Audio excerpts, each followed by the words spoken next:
नमस्कार, मैं चंदन कुमार और आप देख रहे हैं अपना पसंदीदा चैनल अंगवानी।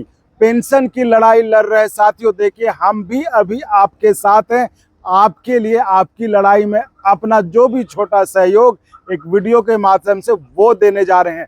अभी रात के 3:30 बजे और हम लोग निकले हैं लखनऊ के लिए। लखनऊ में जहाँ पे कि NMOPS भारत, जो कि national mission for old pension scheme Bharat के राष्ट्रीय अध्यक्ष डॉक्टर मंजीत सिंह पटेल है, उनकी वहां पर सभा होने वाली है ओल्ड पेंशन की मांग को लेकर। उनका अपना संगठन भी है AINPSEF, तो उनके तहत उनके बैनर तले जो लखनऊ में बैठक होने वाली दिन में, उसके लिए वो जा रहे हैं।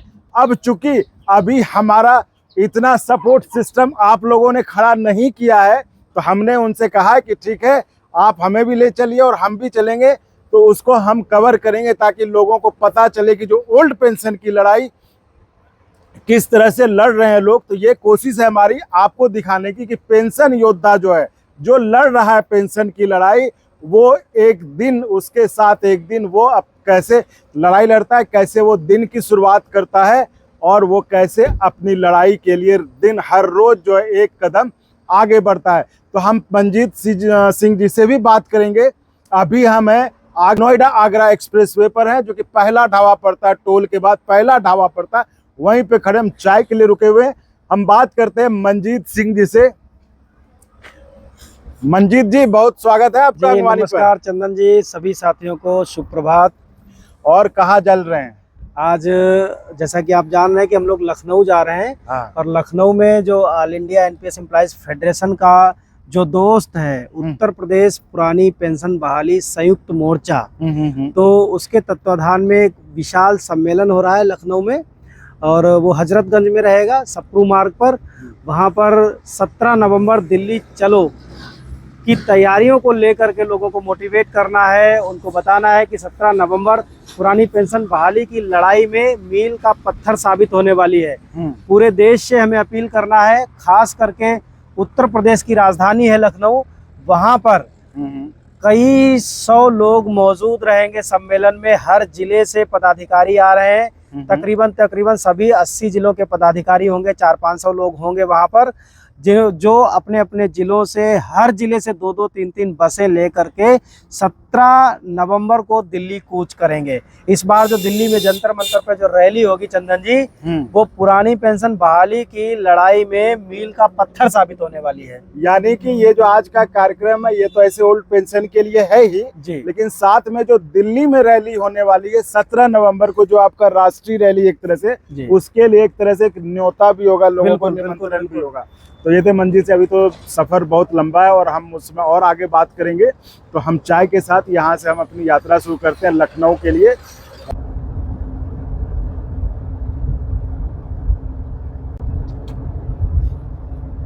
और इस वक्त हम पहुंच चुके हैं मैनपुरी, और चूंकि सफ़र लंबा है तो इसी बीच हमने सोचा थोड़ा मंजीत जी से बात कर लें कि आखिर उनका ये सफ़र कैसे शुरू हुआ। अपने संगठन की तरह अभी भी गाड़ी की ड्राइविंग सीट पर मंजीत जी हैं और गाड़ी को ड्राइव कर रहे हैं, संगठन को तो ड्राइव कर ही रहे हैं। तो मंजीत जी, ये बताइए, सफ़र की तो शुरुआत जब हमने करी तो ये तो हमने बात कर ही ली और बता ही दिया कि आज हम लखनऊ क्यों जा रहे हैं, आपका लखनऊ में क्या कार्यक्रम है जी। तो ये जो संगठन आपने बनाया, एक अपना अलग बनाया, हालांकि पहले आप सब लोग साथ थे, विजय बंधु जी और सब साथ थे जी, तो कैसा अनुभव है ये चंदन जी? अनुभव तो बड़ा विचित्र है। एक दिन वो था जब हमसे कुछ कहा नहीं जा रहा था, हम बोल नहीं पा रहे थे, हमारी समझ में नहीं आ रहा था कि हम कहें तो क्या कहें। जिस संगठन को हमने खून पसीने से 10 साल सींचा था, फिर उस संगठन से लात मार के निकाल दिया जाए तो आपको कैसा लगेगा? आपने किसी संगठन को खून पसीने से सींचा हो। एक दौर ऐसा था जब NMOPS शब्द केवल मंजीत सिंह पटेल और उसकी टीम लिखती थी। पूरे देश में कोई NMOPS नहीं लिखता था। कोई अटेवा लिखता था, कोई PBSS लिखता था, कोई CPFE लिखता था, कोई NPSE हिमाचल प्रदेश लिखता था, तेलंगाना वाले अपना संगठन का नाम लिखते थे, महाराष्ट्र वाले अपने संगठन का नाम लिखते थे, जूनी पेंशन संगठना। या दिल्ली पहला ऐसा राज्य था जो NMOPS दिल्ली लिखता था। यहाँ तक कि 30 अप्रैल की जो हमने रैली की थी, उसमें भी पहली बार जब NMOPS लिखा गया था, NMOPS का बैनर बना था, ज़्यादातर लोगों को नाम नहीं पता था। और उस समय जो भी टोपियां लगी थी NMOPS की, अकेले NMOPS दिल्ली की टोपियां थी, NMOPS की कहीं कोई टोपी नहीं थी। तो आप समझिए कि 10 साल जिस संगठन को में काम किया हो, जिसको खून पसीने से सींचा हो, फिर आपको केवल इसलिए हटना पड़े, निकाला जाए कि आप भी अब बड़ा चेहरा बनने लगे हैं, तो आपको कैसा लगेगा? वैसे ही लगे, जैसा आपको लगेगा वैसा ही लगा था। और महीने भर तक समझ में नहीं आया कि करें तो क्या करें। हमारी टीम 100 लोगों की थी उस समय। मुझे खूब याद है 2 जुलाई 2023 को जब लेटर जारी किए गए, न्यूज़पेपर में निकाला गया, पुलिस ऑफिसेज में दिए गए कि Manjeet Singh Patel is no one of NMOPS या some kind of this type of organisation. तो वो बहुत बुरा वक्त था, लेकिन चूंकि मेरी टीम मेरे साथ थी तो मेरे हौसले नहीं टूटे। फिर क्या हुआ, मेरे साथ मेरे लोग खड़े थे, समझ गए। मेरे साथ ये धर्म संकट था कि चलो ठीक है, मुझे हटा दिया गया, मेरे साथ पूरी कार्यकारिणी हटा दी गई, भंग की गई। अब उनका क्या कसूर था? वो लोग मेरे साथ खड़े थे, मैं उन्हें फिर नहीं छोड़ सकता था। 1-1.5 महीना बीता इसी ऊहापोह में कि हम करें तो क्या करें। लोग मुझसे कह रहे थे कि हम आपके साथ चले थे आज से 10 साल पहले, हम नहीं जानते क्या नाम था संगठन का, आपने जो बताया वही माना। आप जगाते थे, आप आरकुट के समय से लिखते चले आ रहे हैं, जब फेसबुक भी नहीं था। व्हाट्सएप तो 2013 के बाद आया। तब जब व्हाट्सएप आया तो ग्रुपों में लोग, पहले सबसे पहले दिल्ली के ग्रुपों में लोग जुड़े थे, तो वो जानते थे कि कोई मनजीत सिंह पटेल है जो पेंशन के लिए कुछ कर रहे हैं। बहुत सारे लोगों की ऐसी भावनाएं थी जो मेरे साथ जुड़ी थी। तो बस हमने ये सोचा कि देखिए, पेंशन का आंदोलन देश में सबसे बड़ा आंदोलन बना चुके हैं, क्योंकि उस आंदोलन को खड़ा करने में किसी एक आदमी का खून पसीना नहीं लगा है, हजारों लाखों लोगों का लगा है। और मैं तो ये मानता हूँ कि केवल पदाधिकारियों का नहीं लगा है। हमें तो बहुत एक छोटा सा पदाधिकारी था और आज भी छोटा सा ही पदाधिकारी हूँ। हम वो भी देखिए, कहने के लिए पद बांटे जाते हैं, पद बनाए जाते हैं, लोगों को लगता है कि ये मोटिवेट करके लेकर के चल सकते हैं, तो जिम्मेदारी दी जाती है। हमारे देश के तो प्रधानमंत्री भी अपने आप को प्रधान सेवक कहते हैं, तो मैं किस मुंह से कहूं कि मैं राष्ट्रीय अध्यक्ष हूं? मैं तो ये कहूंगा राष्ट्रीय अध्यक्ष के रूप में अपने संगठन का प्रधान सेवक हूं मैं भी। मेरा भी यही मानना है, क्योंकि ये अध्यक्ष वगैरह कहने से ना थोड़ा सा आडंबरपूर्ण लगने लगता है, थोड़ा सा अहंकार जैसा नशा सा चढ़ने लगता है। मैं सरल आदमी हूँ, आप देख रहे हो, मैं तो गाड़ी चला रहा हूँ, अपने लोगों को लेकर के चलता हूँ, तो मैं ऐसी कोई बड़ी हस्ती नहीं हूँ। लेकिन लोगों के लिए जब लोगों ने कहा कि भाई आप नहीं चलेंगे तो हम भी घर में बैठ जाएंगे। आप तो अपने संगठन में प्रधान सेवक पद तो नहीं बना देंगे?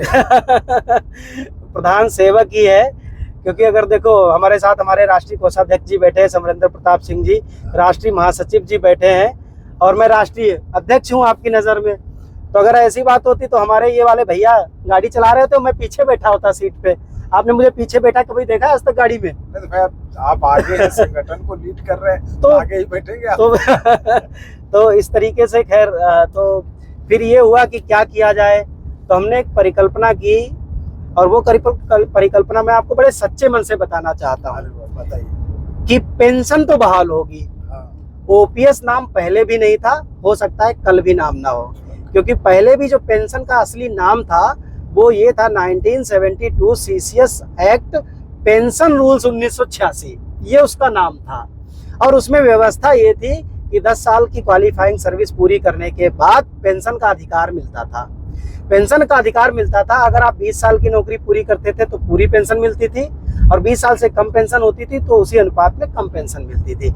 आपका पैसा जो कटता था उस पर ब्याज की गारंटी मिलती थी, और वो पैसा आपका होता था। आप जब चाहते उस पैसे को निकाल सकते थे, जितना मर्जी होता उतना कटवाते, उसको हम GPF कहते थे।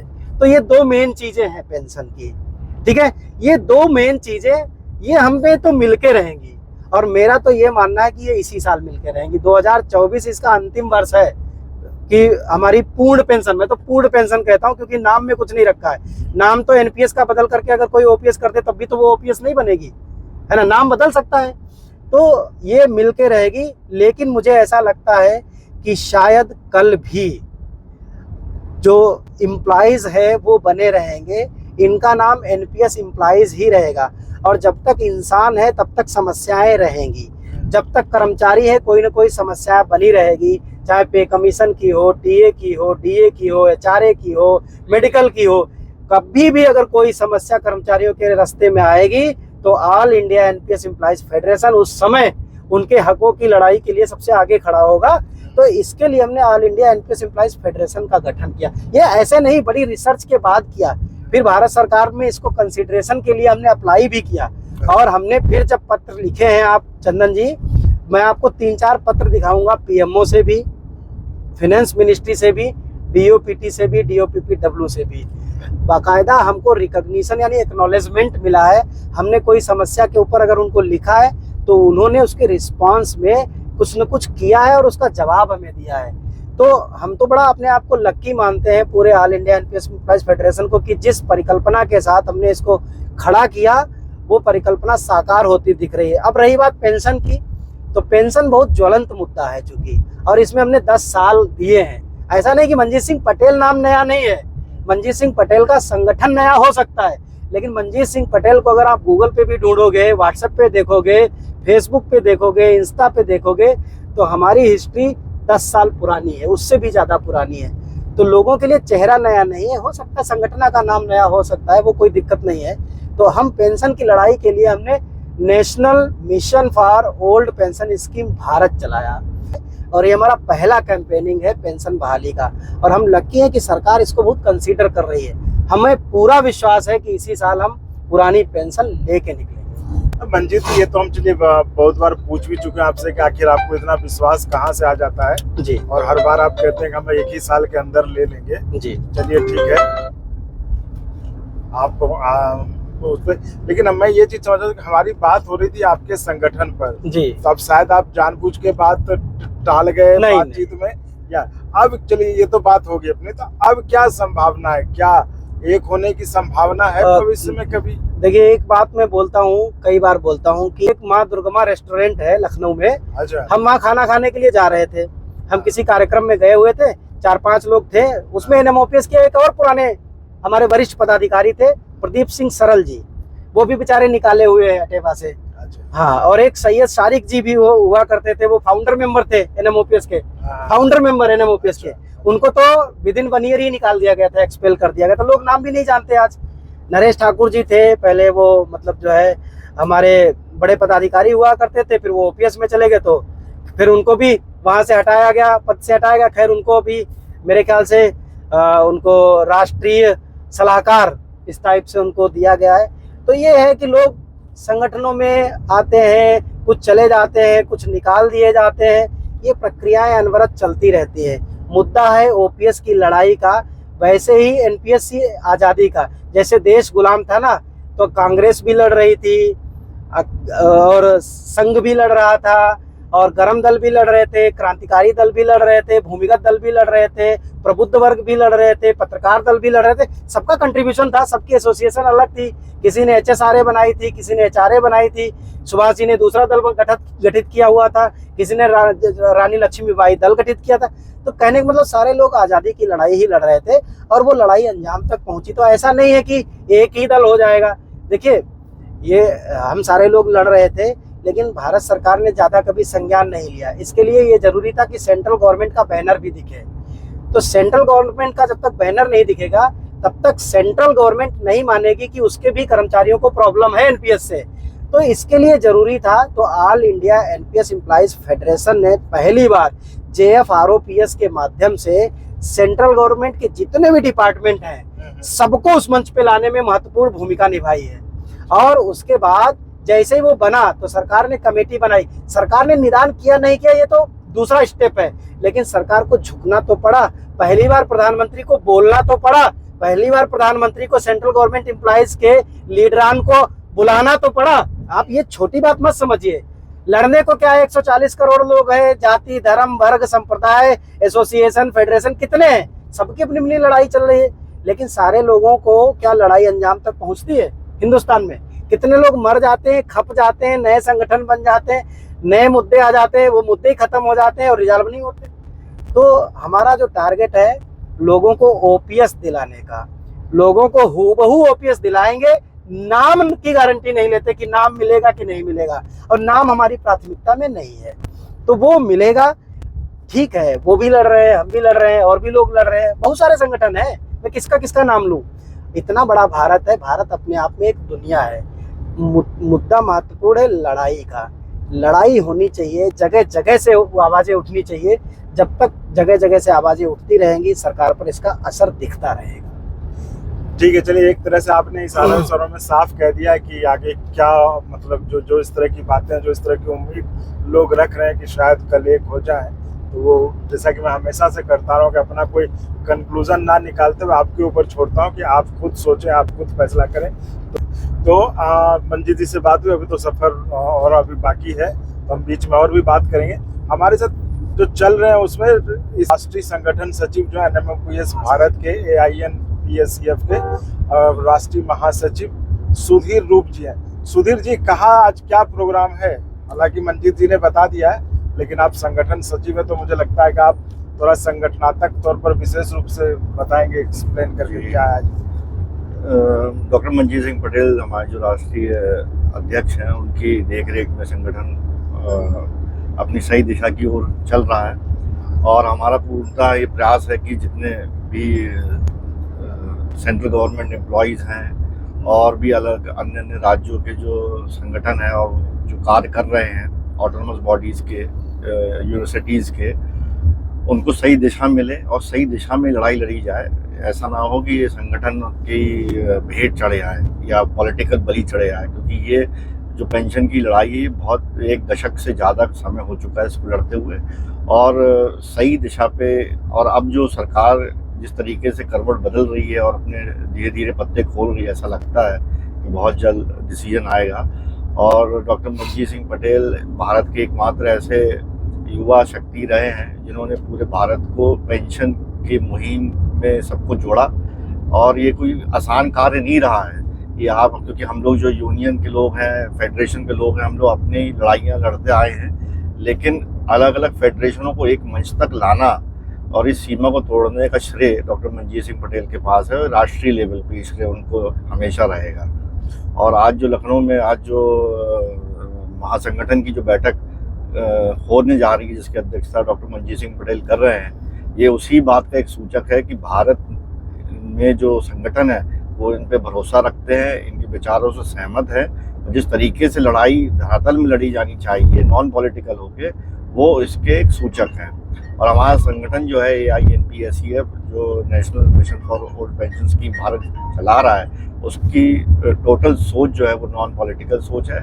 और हमारी जो लड़ाई है वो भारत सरकार के साथ है और राज्य की सरकारों के साथ, और ये हमेशा हम लड़ते रहेंगे, क्योंकि इसमें कर्मचारियों के हित की बात अभी तक स्पष्ट रूप से धरातल में नहीं आई है। तो सुधीर रूप जी, देखिए, ये सभी आपके संगठन को बने हुए 1 साल हुए, और जाहिर तौर पर मतलब सब कुछ आपको शुरू जीरो से खड़ा करना पड़ा होगा, है ना? तो कैसा सफर रहा अब तक? ये डॉक्टर मंजीत सिंह पटेल साहब की जो एक दशक की जो मेहनत रही है, जो लोगों के बीच में, दिलों में इनकी जो जगह है, ये सफर आप ये मान के चलिए कि within 1 year doctor Manjeet Singh ji की जो सफलता है और जो उनकी जो छवि देश के अंदर रही है, ये उसी बात का प्रमाण है कि आज संगठन जो है लखनऊ के अंदर अपनी गूंज जो है वो देने जा रहा है। और 17 नवंबर इस बात का गवाह रहेगा आने वाले समय में कि जब भी पेंशन की लड़ाई लड़ी जाएगी तो मंजीत सिंह पटेल साहब के ही नाम पे लड़ी जाएगी, और ये उसका साक्षात्कार है। अगर ऐसा ना होता तो आज 1 साल के बाद दिल्ली से आज लखनऊ का सफर ना तय किया होता। तो अच्छा, ये तो बात थी राष्ट्रीय जो संगठन के राष्ट्रीय संगठन महासचिव थे सुधीर रूप जी, जिन्होंने कि बताया कि कैसे 1 साल में संगठन को मतलब फिर से एक तरह से आप एकदम जीरो से लेकर खड़ा करना कितना चुनौती हो रहा था, और कैसे इन लोगों ने मिलके ये काम किया। अब हमारे साथ जो सबसे महत्वपूर्ण व्यक्ति आज के समय में कोषाध्यक्ष है ना, SP सिंह जी हैं। SP जी का क्या हाल है आपके कोष का? सही बात तो है कि 1 साल में कितना कोष हो गया? मैं कोषाध्यक्ष हूँ मतलब जो है अपने संगठन का। हाँ। लेकिन जो है सही आपको ये बताऊं कि हमारे पास कोष के नाम पे कुछ नहीं है। अच्छा। हमारे संगठन जब से हमारा दिल्ली संगठन ये चला रहा है, चाहे हम NOPS में थे या हमने नया संगठन बनाया, तब से हम लोगों ने कभी पैसा कलेक्ट नहीं किया किसी से। जो हमारा संगठन था या हमारी कमेटी के मेंबर थे, वो अपने पास से पैसे देकर जो है संगठन को चलाते थे। और किसी संगठन को चलाने के लिए, किसी आंदोलन के लिए बहुत सारे पैसे की जरूरत होती है।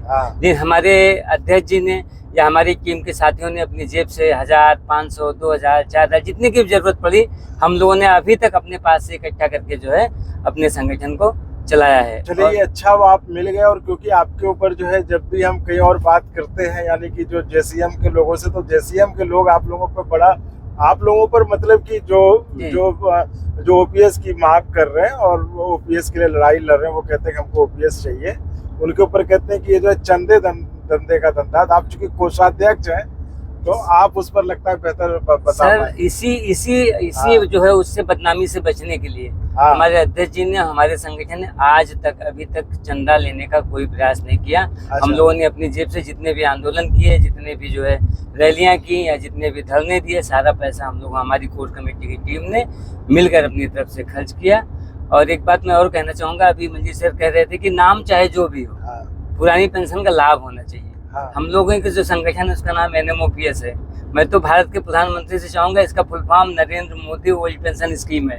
फिर कर सकते हैं, वो फुल फॉर्म इसका यही बनेगा जो हमारा, ये भी कर सकते हैं, लेकिन हमें इसका लाभ वो दे दे। हम लोग हम यही चाहते हैं। NMOPS को पूरा वही बना सकते हैं, वो बनाते हैं। जैसे उन्होंने स्टेडियम बना दिया वैसे इस स्कीम को भी अपने नाम से चलाते हैं, लेकिन हमें पेंशन का लाभ देते हैं। तो ये थी हमारी बातचीत। आपको मैंने संगठन के महासचिव, राष्ट्रीय महासचिव सुधीर रूप जी से बात कराई, कोषाध्यक्ष जी से भी बात कराई, SP सिंह साहब से, जो कि और उसका जवाब भी लेने की कोशिश की। जिस तरह से लोग कहते हैं हमेशा OPS वालों पर ये निशाना साधते हैं कि चंदे धंधे का जो है ये है, उस पर उन्होंने अपना जवाब भी दिया कि किस तरह से संगठन में उस खासकर ये बता रहे हैं कि उन चीज़ों से अपने को बचाए रखने के लिए किस तरह से अभी कोई चंदा वंदा इन लोगों ने न लिया है और ना भी ले रहे हैं, जैसा कि इनका दावा है। तो अभी तो सफ़र लंबा है, फिर बात करेंगे, फिर कुछ बातें होती है तो कुछ तक हम आपके साथ शेयर करेंगे। का कमाल है और उनकी सेटिंग तो नहीं थी। प्रदीप भैया को नमस्कार। अजय गोपाल जी बिनौर के हो, आप शाहजहांपुर के बाद आप इनके साथ चढ़ाई है। चलो दिल्ली चलो। पुरानी पेंशन पुरानी पेंशन पुरानी पेंशन पुरानी पेंशन अभी तो ये लड़ाई है, आगे और लड़ाई है, आगे और लड़ाई है। पेंशन जिंदाबाद।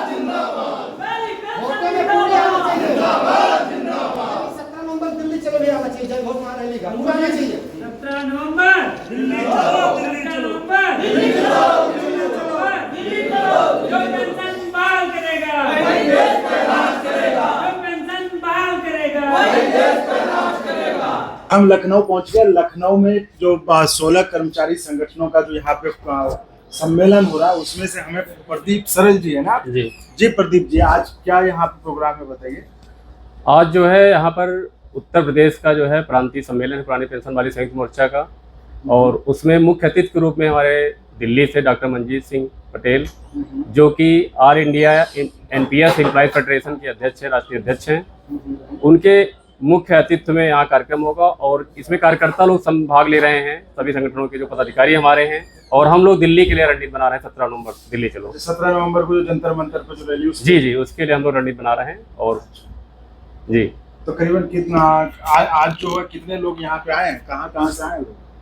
आज करीब 400-500 लोगों का यहाँ सम्मेलन है, मीटिंग है, और उसमें हम लोग जो है आगे रणनीति बनाएंगे पुरानी पेंशन पे, क्योंकि सरकार ने जो हमारे साथ धोखा किया है UPS लाके, तो हम उस पर रुकने वाले नहीं हैं, हम OPS तक लड़ाई जारी रखेंगे। और कुछ लोग हैं, उनसे बात करते हैं। आप आशुतोष जी है ना? आशुतोष मिश्रा, महासचिव केंद्रीय सचिवालय सेवा फोरम। महासचिव केंद्रीय सचिवालय सेवा forum, central secretariat service forum.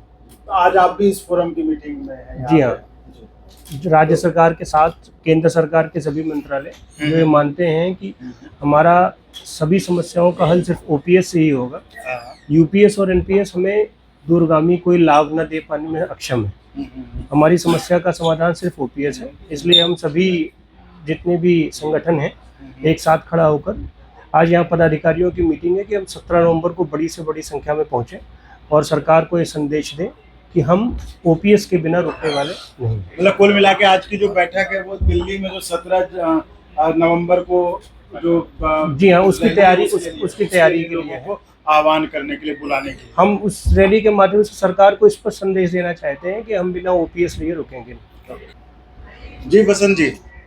जी सर, बोले आज हम लोग पुरानी पेंशन बहाली के उद्देश्य से आज इस ऑडिटोरियम हॉल में इकट्ठा हुए हैं।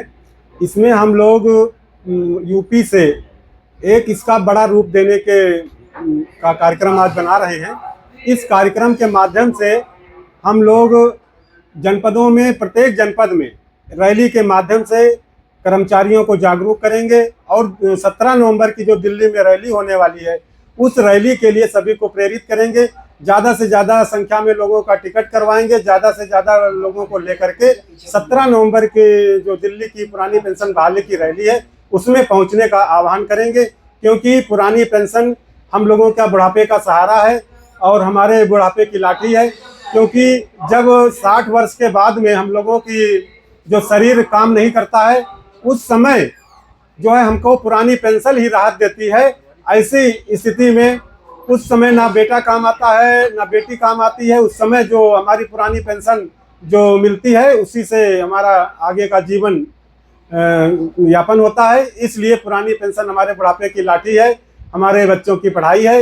इसलिए हमारी पुरानी पेंशन को सरकार बहाल करे, अन्यथा दिल्ली में 17 नवंबर को भारी संख्या में कर्मचारी, शिक्षक, अधिकारी गण पहुंचेंगे और इस कार्यक्रम को वहां पर डॉक्टर मंजीत जी की अध्यक्षता में सफल बनाएंगे। पीएसएफ के जो राष्ट्रीय प्रवक्ता भी हमारे साथ जी।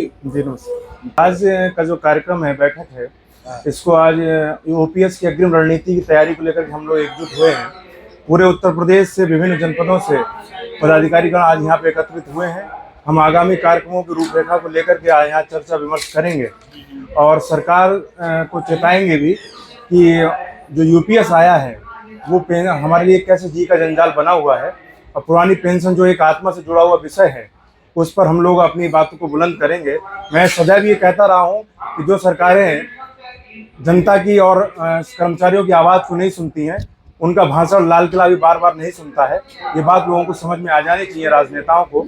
और आपके माध्यम से मैं देश के प्रधानमंत्री नरेंद्र मोदी से भी आग्रह करता हूँ कि अभी यूपीएस का फाइनल गजट नहीं आया है तो उससे पूर्व ही हम लोगों की समस्याओं को एक बार पुनः सुना जाए और उनको कंसीडर किया जाए तो बेहतर रहेगा।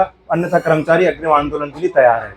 तो यहाँ पर आपने सुना कि कर्मचारी लोग जो कह रहे हैं कि लोग जनता की बात नहीं सुनते, उनकी भाषा लाल किला से जो है बार बार लोग भी नहीं सुनना पसंद करेंगे। तो आप मूड समझ सकते हैं।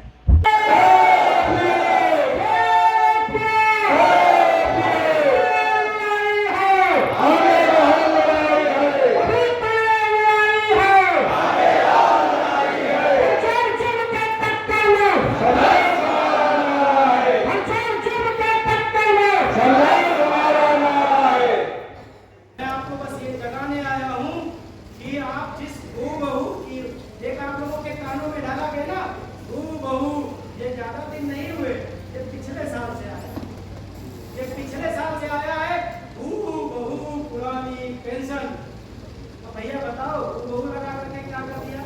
बहू का मतलब क्या है? मैं समझाता हूँ बहू का मतलब क्या है। एक दिन एक साथ पुरानी बात है, मैंने एक महामना को बताया कि इस बार देखिए, मैं आपको पहले बताता हूँ, पुरानी पेंशन तो हमने उसका नाम इसलिए दे दिया कि इस वाली का नाम न्यू पेंशन इसलिए हमने पहले वाली व्यवस्था को पुरानी कहना शुरू कर दिया। इतिहास में भारत सरकार के गजट में, भारत सरकार के ड्राफ्ट में ओपीएस का कोई जिक्र नहीं है। वहाँ उसका नाम है 1972 सीसीएस पेंशन रूल्स 1986, 1986 के पेंशन रूल, जिसको हम अपनी समझ के लिए ओपीएस कह देते हैं। समझ रहे ना? अब आपको समझना पड़ेगा ओपीएस मतलब क्या, क्योंकि जब तक आप ये नहीं समझोगे तब तक तो कौवा कान ले गया कोई कह देगा तो कौवे के पीछे भागोगे। तब तक कोई कह देगा नहीं हूबहू चाहिए तो कल को आपको केस मिल भी जाएगी तो कहोगे नहीं नहीं नहीं नहीं,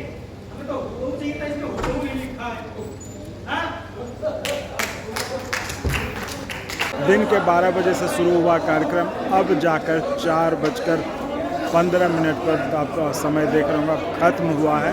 तो आपको हमने बताया कि ये कार्यक्रम जो लखनऊ में हो रहा था, लखनऊ के उद्यान भवन में, वहाँ पे उत्तर प्रदेश के कर्मचारी संगठनों का प्रोग्राम था, जिसमें कि उन्हें बताना था दिल्ली के जंतर मंतर में 17 नवंबर को हो रहे रैली के बारे में, उनको एक तरह से निमंत्रण देना था। और रात के 1 बज चुके हैं और हम अभी पहुंचे हैं लौट के, जो आपको हमने बताया था कि हमने आज यात्रा की शुरुआत पहले सुबह 3 बजे किया था लखनऊ के लिए, उत्तर प्रदेश की राजधानी लखनऊ के लिए, जहां पे ओपीएस की लड़ाई के लिए उत्तर प्रदेश के जो सरकारी कर्मचारियों का संगठन था उनको बुलावा देने के लिए जो NMOPS भारत है उसके राष्ट्रीय अध्यक्ष डॉक्टर मंजीत सिंह पटेल का कार्यक्रम था, वो बुलाने के लिए वहाँ पे गए थे, कर्मचारियों को न्योता देने गए थे। अब जाकर हम लोग वृंदावन के पास हैं, वहाँ पे अब रात का खाना लिया है थोड़ा सा और अब घर की ओर जा रहे हैं। तो आपको ये दिखाने की कोशिश थी कि जो एक पेंशन योद्धा है आपके कई नेता हैं, कई संगठन हैं, तो उसमें से एक आज हमारे साथ थे मंजीत सिंह पटेल जी। उनके साथ हमने आपको दिखाया कि कैसे सुबह इनकी ड्यूटी शुरू होती है, कभी इस तरह का कार्यक्रम लगता है जो ऐसे तो हर रोज़ सरकारी दफ्तर होता ही है, उसके बाद जो वीकेंड्स होते हैं शनिवार रविवार, उस दिन कहीं ना कहीं प्रोग्राम लगा रहता है। बिल्कुल ऐसा शायद ही कोई सैटरडे संडे जाता होगा जब हम घर पे रहते होंगे या दिल्ली में रहते होंगे। हमारी कोशिश होती है कि सैटरडे और संडे में से एक दिन हम दिल्ली के बाहर के लोगों को जोड़ें और एक दिन हम दिल्ली के किसी नए संगठन को, नए डिपार्टमेंट की यूनियन को, नए लोगों को जोड़ें अपने संगठन के साथ, इस आंदोलन के साथ। तो ये करीबन रोज का रूटीन होता है? हाँ, अगर देखा जाए तो ये ऑलमोस्ट डेली का रूटीन है, क्योंकि शाम 5 बजने के बाद हम संगठन के काम में बिजी हो जाते हैं। 5 बजे तक ऑफिस की ड्यूटी रहती है, तो उसके बाद संगठन के कामों में बिजी हो जाते हैं। किसी न किसी तरह से इस मुद्दे को अंजाम तक पहुंचाना है। सारा जो है सारी कवायद इसी बात की है कि इस अंजाम तक कैसे पहुंचाया जाए इस मुद्दे को। और जब हमने आज से 10-12 साल पहले इस आंदोलन की शुरुआत की थी, तभी हमने ठान लिया था कि अब जब हम एंट्री किए हैं तो इसको अंजाम तक ले जा कर के ही छोड़ेंगे। तो साथियों, ये थी हमारी मतलब एक दिन जो पेंशन योद्धा जो आपके लिए ओल्ड पेंशन की लड़ाई लड़ रहे हैं उनके साथ कि वो कैसे अपना दिन बिताते हैं अगर कोई कार्यक्रम उनका फिक्स हो जाता है। तो आपने देखा कैसे हम सुबह निकले 3 बजे दिल्ली से, लखनऊ पहुंचे 11 बजे तक करीबन, फिर 12 बजे से प्रोग्राम स्टार्ट हुआ और प्रोग्राम ख़त्म होते होते 4:30 बजा। और 4:30 बजे के बाद फिर हम लोगों से मिलते जुलते जो आते आते आप वृंदावन यानी मथुरा पहुंचे आप रात के 1 बजे। उसके बाद फिर आगे दिल्ली का सफ़र जारी है। तो ये थी एक तरह से हमने आपको दिखाने की कोशिश की कि ओपीएस के फ्रंट पे जहाँ इतना कुछ हो रहा है, जहाँ बहुत कुछ हो रहा है, वहाँ पर कैसे आपके नेता जो आपके लिए लड़ाई लड़ रहे हैं वो कैसे ज़िंदगी से वो भी समय निकाल कर कैसे आपके लिए लड़ाई लड़ रहे हैं। तो साथियों, आप इसी तरह चैनल को लाइक शेयर सब्सक्राइब करते रहिए और संभव हो तो ज्वाइन भी करिए, जिससे हमें और इस तरह के गुणवत्तापूर्ण कंटेंट के निर्माण में मदद मिले। धन्यवाद मंजीत जी। बहुत बहुत धन्यवाद सर, आपका भी इस मुहिम में साथ रहने के लिए। लगातार आज आप सुबह ना कहें कि बल्कि कल रात से ही, क्योंकि जब 3 बजे घर से निकलना होता है तो 2 बजे नहाना धोना शुरू हो जाता है। तो रात 2 बजे से रात 2 बज चुका है, 24 घंटा हो चुका है। अभी हम घर नहीं पहुँचे, अभी 3-4 घंटा घर तक पहुँचने में लगेगा और कल ड्यूटी भी है। मैं आप लोगों की मेहनत देखते तो हम भी यही कामना करते हैं बस ओल्ड पेंशन जितनी जल्दी वो मिल जाए। Thank you so much, thank you so much. 17 नवंबर दिल्ली चलो, 17 नवंबर दिल्ली चलो, 17 नवंबर दिल्ली चलो। और मुझे उम्मीद है पेंशन बहाली की लड़ाई में ये निश्चित रूप से निर्णायक रैली साबित होगी। और अगर आपको अच्छा लगा तो एक बार और आपको मैं कहना चाहूँगा कि आप इसको प्लीज़ सब्सक्राइब और शेयर करते रहें ताकि हमारा भी मनोबल और सपोर्ट बना रहे।